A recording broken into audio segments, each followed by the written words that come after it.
All right. Hello, Stu. How are you? Wonderful, Glenn. How are you? Oh, my gosh. I was with PragerU yesterday. We were doing, I guess if PragerU is the new PBS that doesn't take any money from the U.S. government, which I think is the big problem with PBS was it was taking money from. Anyway, I guess I'm the new big bird, but I was recording with him all day yesterday up until, yesterday evening. And I missed seeing a lot of this stuff live. And it is one of the most, what happened yesterday is one of the things that I wish I would have been able to watch live. Jason, I know you were there watching it live the whole time. Stu, did you get a chance to watch it all day? I watched a good chunk of it. Not all of it, but most of it. Let me hear your takeaway, Stu. I think it's really encouraging that there's a chance, right? I mean, I don't know what to make of a final, wonderful unicorn land where there's peace and Vladimir Putin doesn't do anything wrong again. But the bottom line is the possibility of improving the situation is there, and I'm excited about that. I'm sure the Ukrainians have their ups and downs with this. They want the war to be over, but don't want to lose land, which is what's going to happen here quite clearly. But at the end of the day, what our interests are is what is important to me.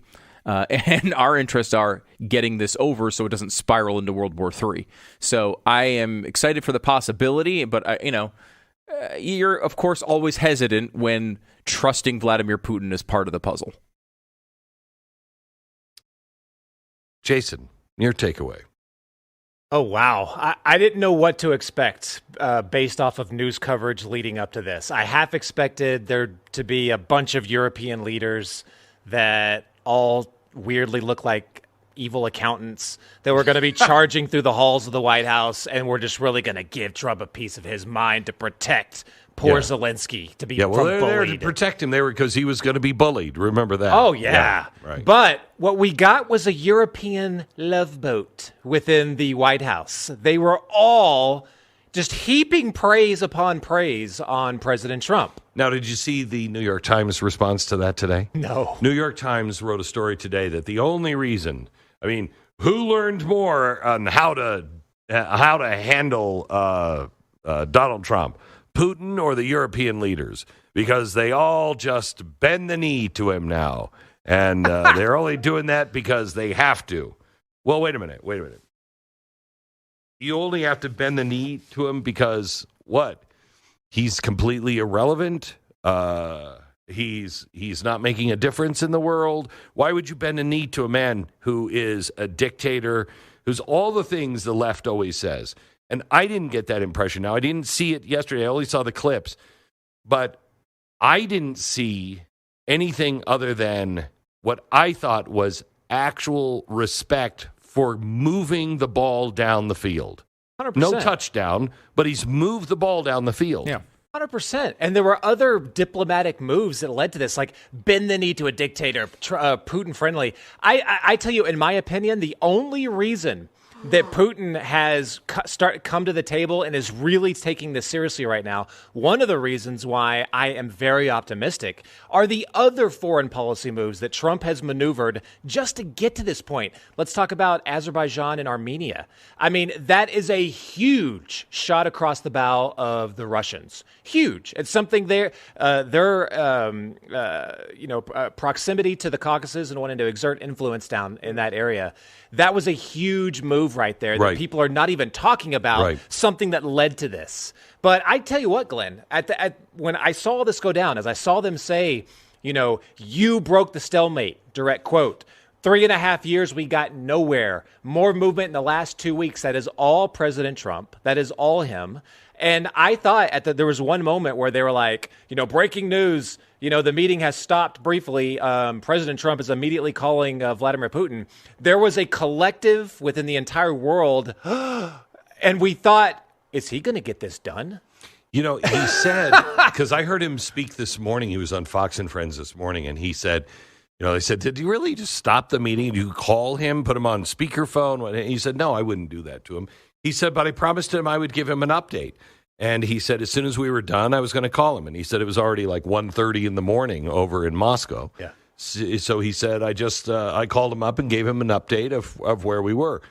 This is a guy who I think is feeling the pressure of 20,000 people, dying every couple of days, and wants this thing done, and seems to have a good relationship with now Europeans and also Vladimir Putin.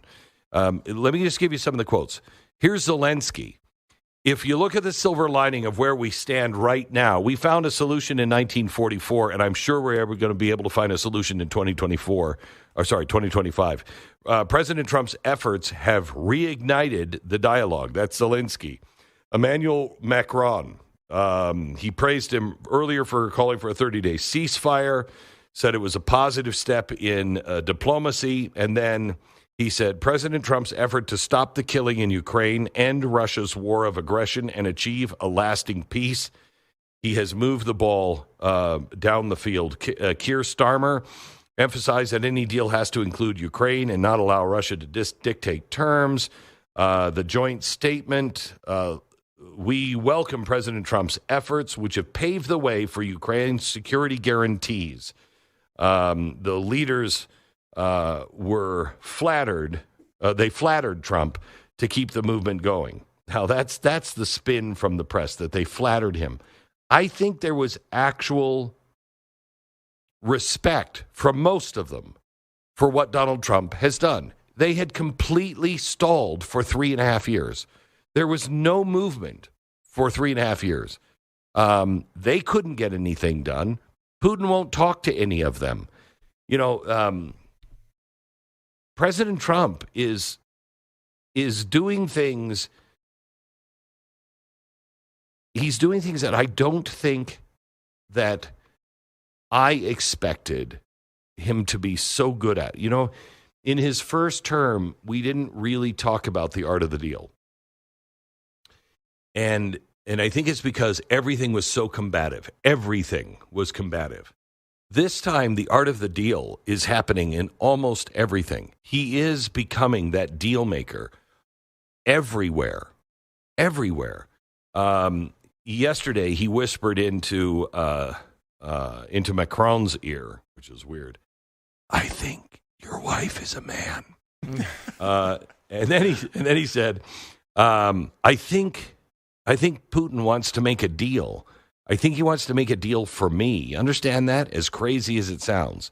Now, everybody went crazy on that, but I think that's true. I think Donald Trump has this way of bringing you into the fold. He can push you out, but you want to be in his circle. You know what I mean? And I think every European leader and Vladimir Putin is feeling the same way.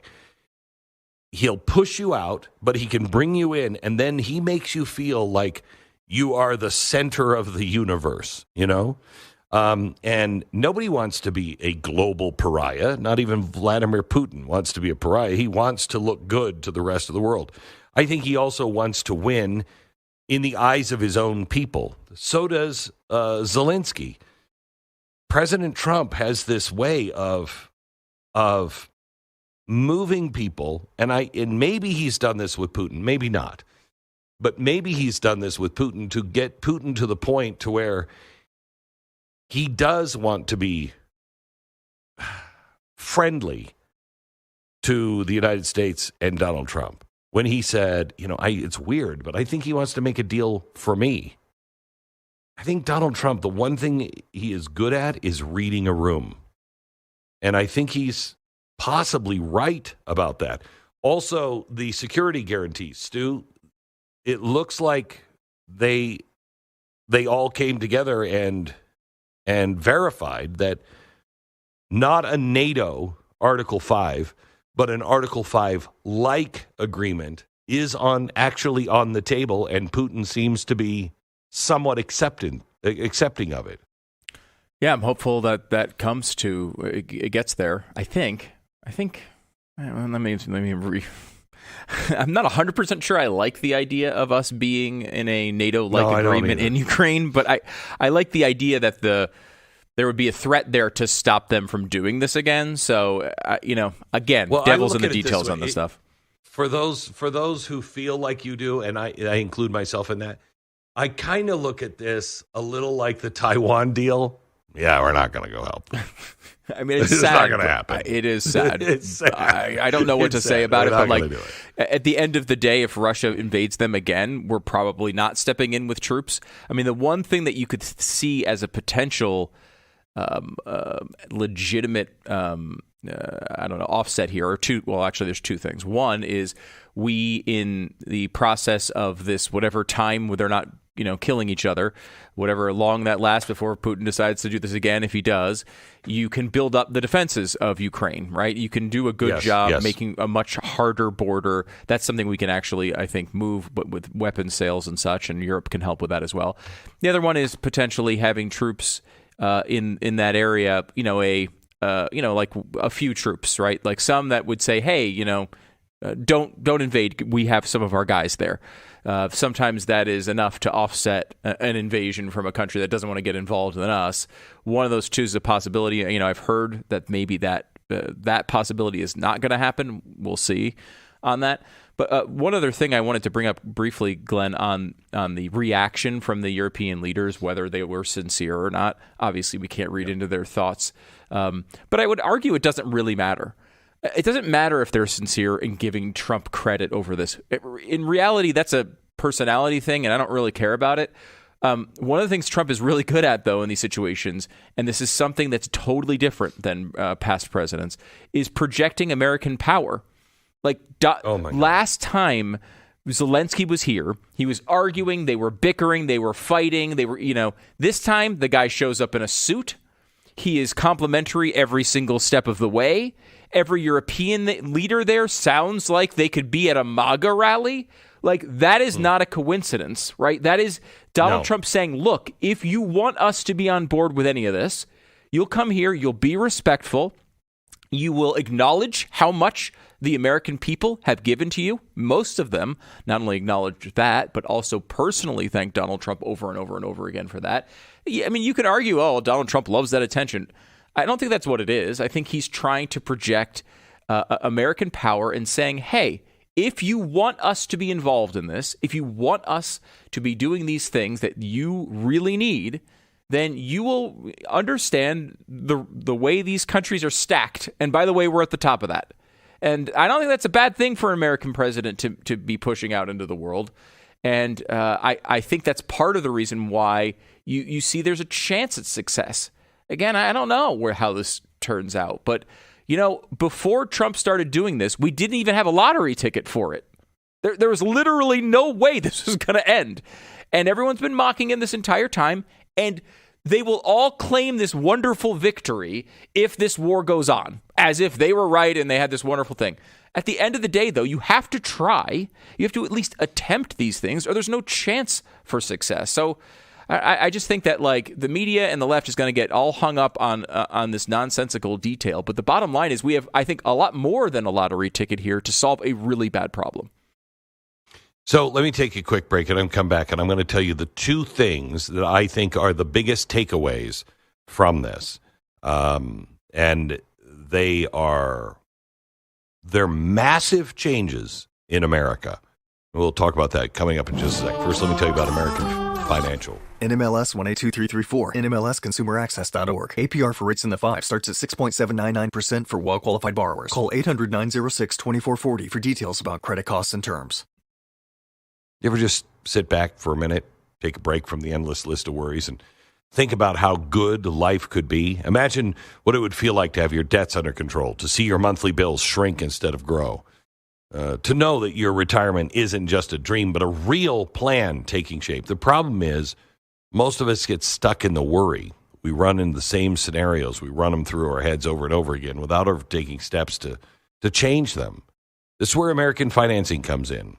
They're not some big impersonal bank trying to shove you into a one-size-fits-all loan. They're family-owned. They sit down with you. They learn what you need, and they build a plan to actually lighten your load. Now, maybe that means consolidating high-interest debt. Maybe that's a refi and puts more cash in your pocket each month. Maybe it's finally finding a path to pay off your home sooner something will get you closer to the life you keep imagining. Call American Financing today at 800-906-2440. That's 800-906-2440. Or go to AmericanFinancing.net. 10 seconds, back to the show.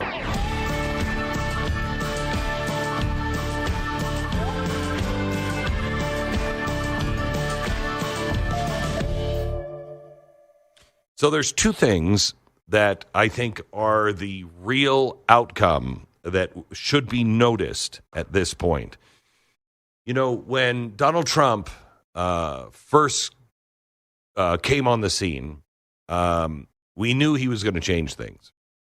When he won the second term, he made it very clear he was going to send a message to the world that he's changing things. He's changing the order of the world since the 1940s, since Bretton Woods. He is doing that while we have had every other president since maybe Reagan start bowing a knee to the global world order. Remember, it was George H.W. Bush that said, you know, there's a new world order. And the world has been marching to that drum that America its time has passed. We're not in the driver's seat anymore. We need to have deference to everybody else. Stop leading the world. What Americans have always wanted was stop being the policeman of the world. We don't want to be the policeman. And we are not being the policeman in the world that Donald Trump is designing right now. What we are is the leader of the world. And you saw that yesterday. If you saw any of those pictures of all of the world leaders in his office, it was like he was the principal. And he is calling all of the kids in or the teachers in because it's time we have a little conference here and I need to tell you what's going on in your own classrooms. That's what it felt like yesterday. That is the projection of global leadership. It is clear there is one person that is running the world. For the first time in a long time, I feel like, you know, the left keeps saying that, oh, you know, he's just an embarrassment where we don't have any credibility. We didn't have any credibility with the last guy. And you couldn't say this about Donald Trump in the first term because the tide hadn't turned on him yet. You know, it was still so split, but the world is behaving differently because of him now this term. And he has become the world's leader. And he's doing it by making peace. He's not doing it by threatening. He's doing it by just exhibiting leadership, getting up in the morning and saying, this is what has to be done. Let's go do it. You know, and I'm going to get to this part here in a second. That phone call that he made with Zelensky is all telling. All telling. Not Zelensky, but Vladimir Putin. When is the last time you saw any world leader without the UN just say, I need all of the big countries. I need what are there, 6 yesterday? I need the big European big 6 to come on over and sit in my office for a while. We're going to spend the day together. When's the last time? I don't think I've ever seen that. In my whole life, I've never seen that. And then when he was sitting in that room and they were coming to a conclusion and the things were wrapping up for the day, he just gets up and says, hang on just a sec, I just got to call Vladimir Putin. None of the people in that room could have made that call. None of them could have made that call. But he didn't wait for somebody to tell him to do it. He just did it. He went into the other room out of respect, calls Vladimir Putin up, and gets it done. So what are the two things next? Glenn Beck.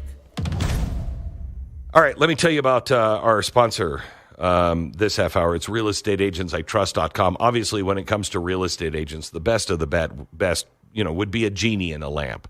Rub the brass, make a wish, poof, your house is sold, you know. Above your asking price, your dream home is waiting there and your paperwork is completed and, you know, a Disney song is playing in the background and all of a sudden you're talking to the birds and the deer. But unless you have a magic lamp hidden someplace, you're going to need the next best thing, and that is a real estate agent that you can actually trust. We've done the hard work for you. I built a business that gathers agents who are proven, people who know their markets, who have a track record, who take your best interests seriously. Now, these people don't work for me. We recommend them, and we follow up on every transaction. We want to make sure that everybody is satisfied, and if they're not, no harm, no foul, I guess, unless you really screwed it up. We can't recommend you because you're not hitting the highest standards. I want to make sure that this is a real estate agent that you can trust to get the job done and do it right. So if you're looking for a real estate agent, just go to realestateagentsitrust.com. Free service to you. realestateagentsitrust.com. It's the news behind the news. Stay ahead of the spin with glennbeck.com's free email newsletter. Subscribe now.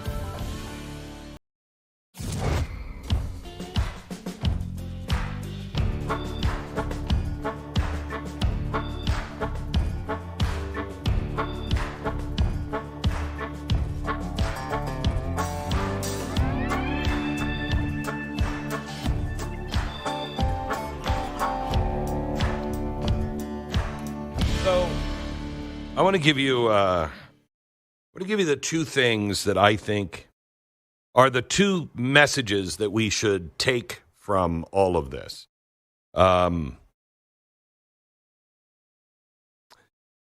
America is truly once again in charge. That's number one. We are leading the world, and we're not leading the world through military force. We're not leading the world through just words and projection of power. We're leading the world because Donald Trump is actually going places and leading the world. When you look at, he's been saying here over the last couple of days, I stopped 6 wars. Well, yes and no, I guess. You could say, we could quibble over were these wars or were these just flare-ups. But I don't know anybody who has done more for world peace as a president in just the last couple of months, in a 2-month period. I don't know of a president who has done more for world peace than Donald Trump. Name anyone who is close. If they're lucky, they'll solve one thing. He has gone in 6 different times now, and not all of them are, we're all having our fingers crossed that the Middle East and Iran is at least peaceful for a little while. Same thing with Ukraine and Russia. It's not done yet, but hopefully when it is done, it will last a while. It's not going to be a forever peace. But look at what he did. He stopped Pakistan and India from having a nuclear war. He is bringing peace to the world like I've never seen before. And again, as I said, maybe for the first time in my lifetime, America is the global leader. And I think I say that because, Ronald Reagan was the global leader in the 1980s. That's the last time that I think that would even be close. But Ronald Reagan still had his detractors, and they never came to the table. Ronald Reagan, his power came from just the political prowess that he had here in America, and his just strength of will that he just wouldn't give up. And then he also had Margaret Thatcher and the Pope on his side. This president really has not had anybody on his side, nobody on his side. But you'll notice they're no longer taking him on and calling him a thug, a clown, a dictator, or anything else. They're not calling him any of those things. At least the world leaders, the European leaders, are no longer saying those things. They're taking him seriously because he's actually getting things done. So, America is in the leadership role. Now, why is that one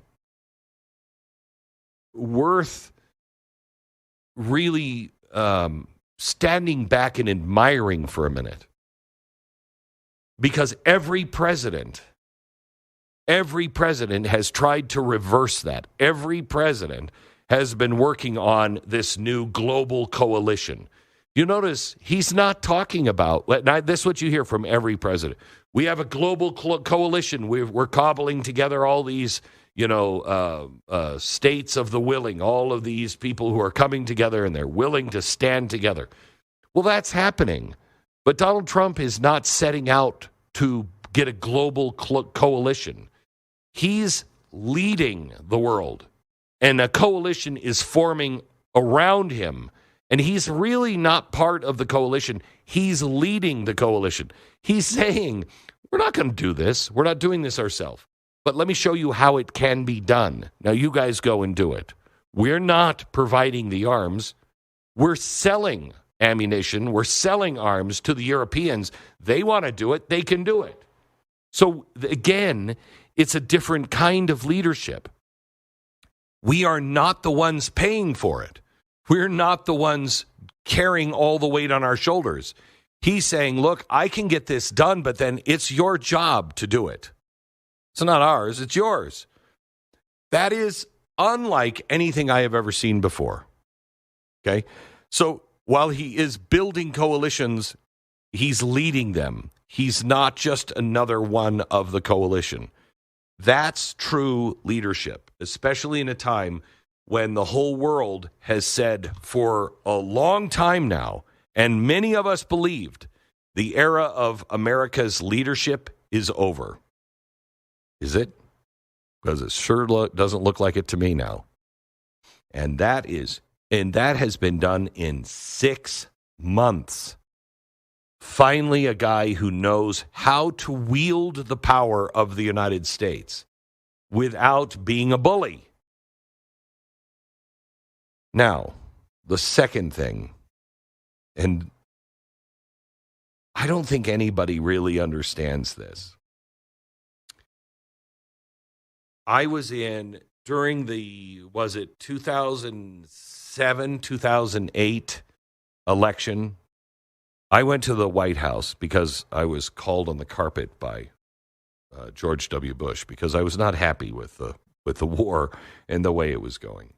And I had made some comment about, I don't remember even what it was, but I made some comment on the air that, hey, left, you want to impeach him? Here's the thing you impeach him on, because this is actually impeachable. And that didn't sit well with the Bush administration. They didn't like that. And I get a call on the way home from the studios, and it's the White House. And this is the first time the White House had ever called me without me reaching out first.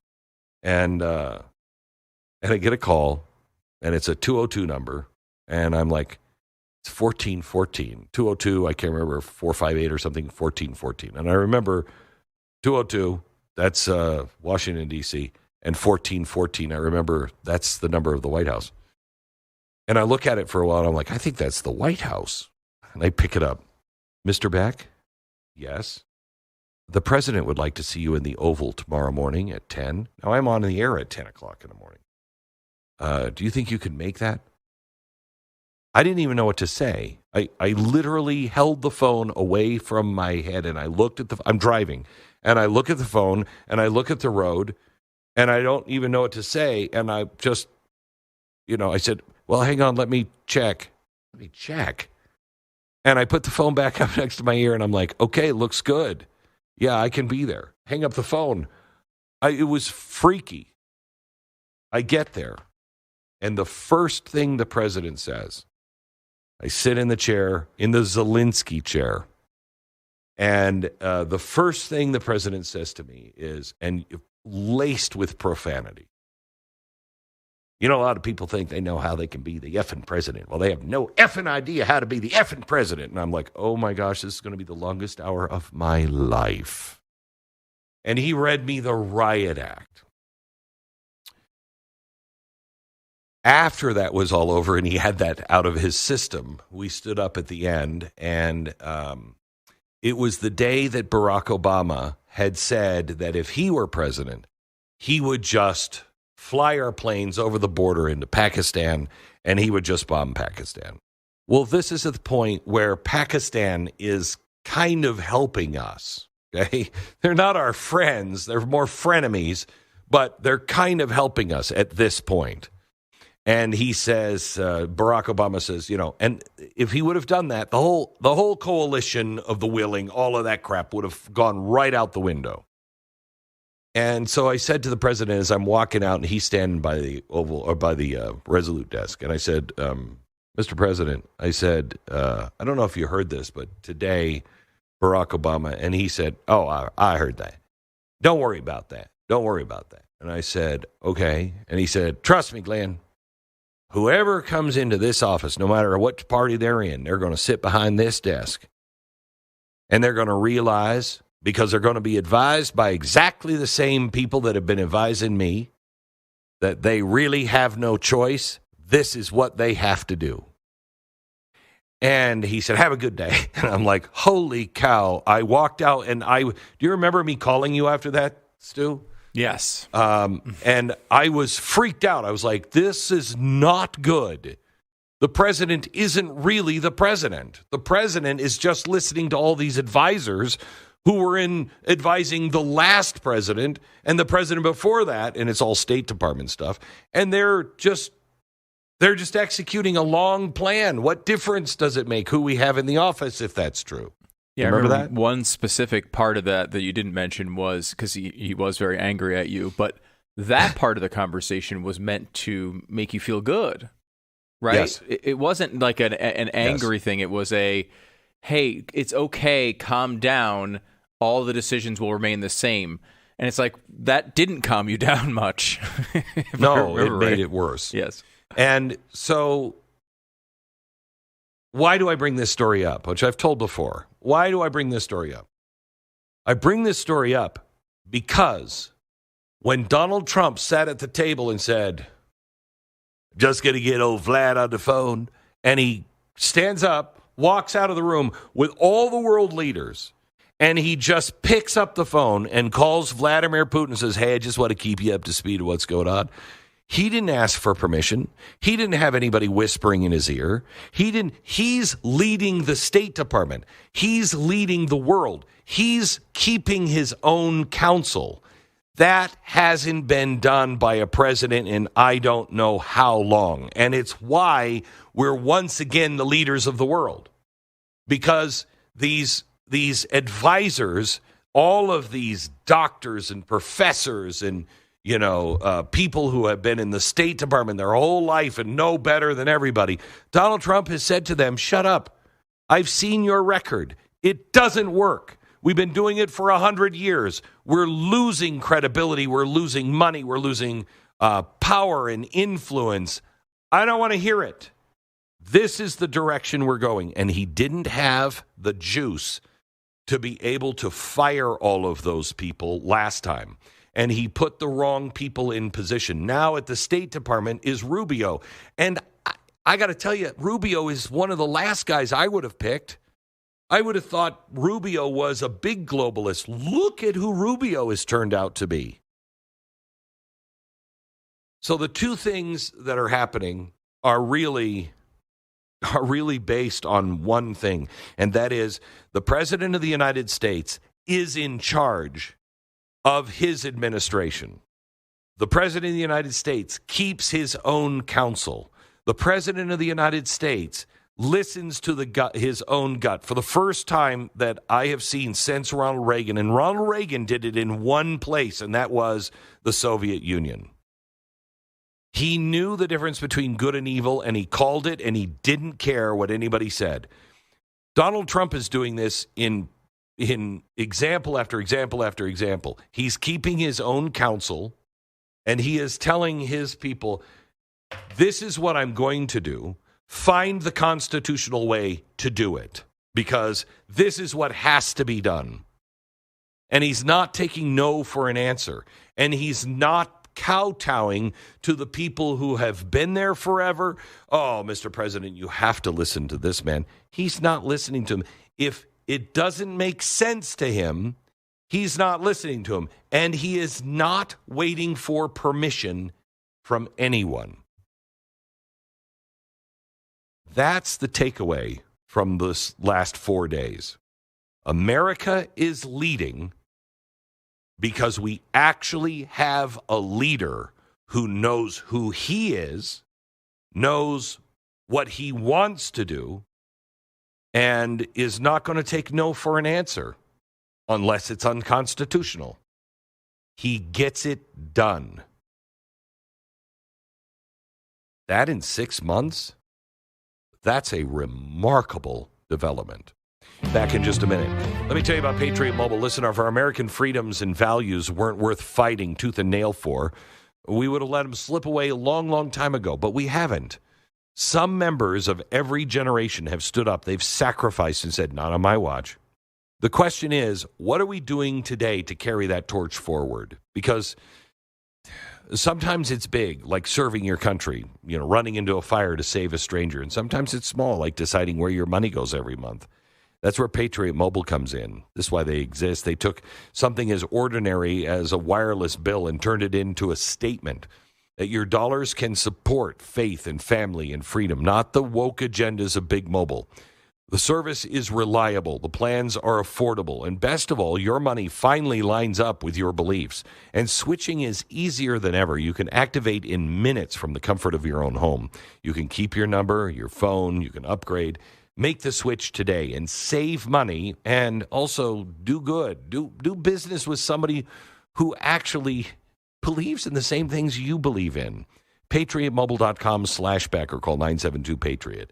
Use the promo code Beck, get a free month of service. It's PatriotMobile.com/Beck, 972-PATRIOT. Glenn Beck.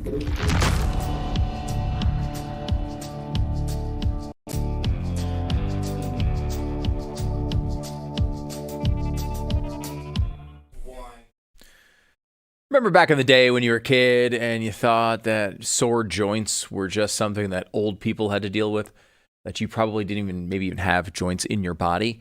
Even now, you probably don't think about your joints that much until they start to complain. The stiffness in the morning, the creak when you stand up, the ache after doing something simple. It's your body reminding you that it needs a little support, and that's where Native Path Krill Oil comes in. Packed with omega-3s, it is giving your body the nutrients it needs to fight inflammation and protect your heart and keep your brain sharp. Unlike they have those big, giant, chalky fish oil capsules that leave you with that awful aftertaste. Krill oil is easier for your body to absorb. It won't make you feel terrible after you have it. Think of it as giving kind of your body the lubrication it needs to keep moving freely, like oiling the hinges on a door. Difference is, instead of masking the problem, you're feeding your body what it actually needs to stay strong, flexible, and focused. Because staying active and feeling good shouldn't be something you give up as you get older.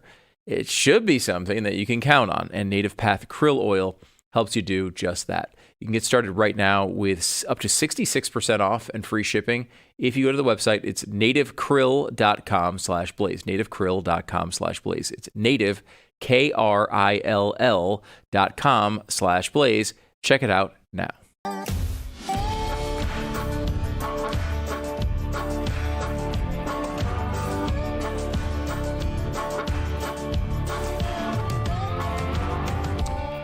You know what's really amazing is how the leadership of the world has changed. I mean, the New York Times will tell you, you haven't changed. They've just learned how to play Donald Trump. Have they? Have they? Or has he bested them in almost everything? The whole world, their intelligence agencies, everything, have done their best to crush this guy and haven't been able to get it done, have they? Then they worked as a group to crush him. Oh, the world is against him. The world is against him. The world thinks he's a bully, blah, blah, blah. Meanwhile, what are they doing? They're bullying him, and he stands alone. And then he meets with them one-on-one, negotiates hard with tariffs. Each one of them fall because he's just smarter and better at negotiating than they are, and he's a better read of the room. Now, whether they like him or not doesn't matter. They know he's in control, that all of the things that they've tried has failed. And now he's setting the table and setting the course of the world. It's a remarkable thing. Glenn Beck.